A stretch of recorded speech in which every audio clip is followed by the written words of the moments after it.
and welcome to scrapbookingstation.com. In this video we're going to be using our moving and storage boxes to create little gift boxes that you can use to put under the Christmas tree for those unusually shaped gifts that you've got going. So think green and reuse, and even if you were to buy the shipping carton new, it's still cheaper than buying pre-made boxes.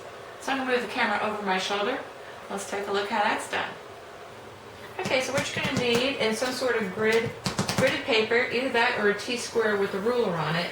Since I've got this Olfa cutting mat, which has already got my squares on it, all I need is a straight edge.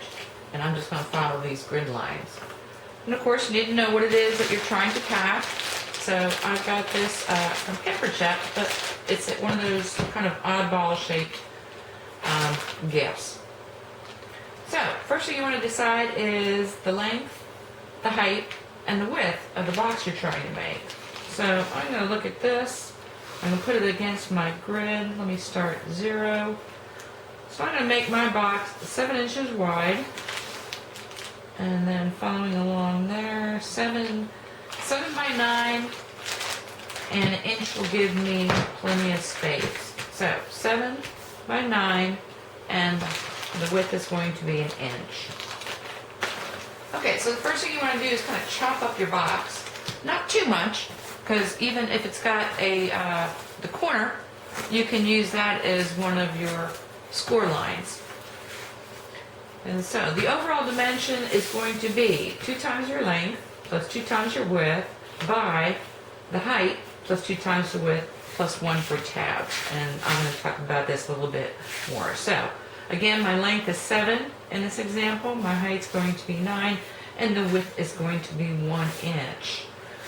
And so somewhere along here, I am going to start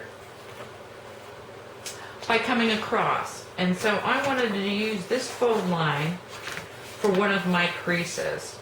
So my 9 by 7, and that's going to be the top of the box, is this corner, this square, or this rectangle here. Then along each side, I want to come out the width. And that's here, so that's my inch. And then half of the length again. So 3.5, 3.5 on this way. And so I drew all those lines in, and actually I can mark at this point that I'm not going to use this piece, and I'm not going to use that piece. Now, somewhere along here, since I did use this in shipping, my boxes are somewhat beat up, and so I'm not going to use the edge. I'm going to cut a fresh edge. So I just kind of make somewhere toward the bottom. I know I have to leave at least 1.5 inches, my width plus my tab. But I'm going to mark that using my straight edge, then come up 9 inches and mark this line. And then I want to have my width again. So that's my 1 inch, and then allow a tab, and I want to do that at the top and bottom. Now at this point, I've eliminated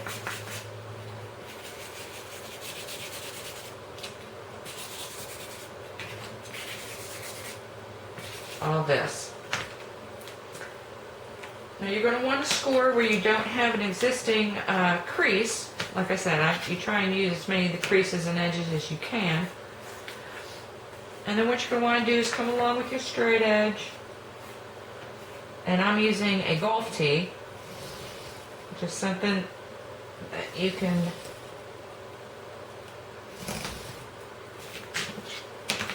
score all of your creases. Anyway, you do that, come here. And be careful, because usually with cartons, there is a direction that is a little more sensitive. In this case, it's my x-axis here. And it will punch in there a little bit, but this cardboard, or most cardboard, is pretty thick. Well, actually, that gets cut. So then you want to cut it out. And so I've done it already with this piece, and everything is scored. And then you just want to make sure before you actually start taping anything, that you've got good folds.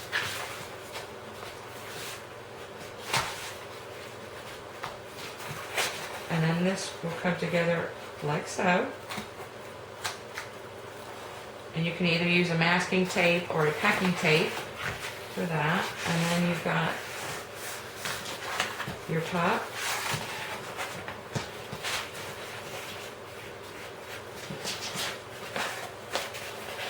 And your bottom. So when you get done kind of putting it together, I folded that in, and then I got my top. So if I take my gift,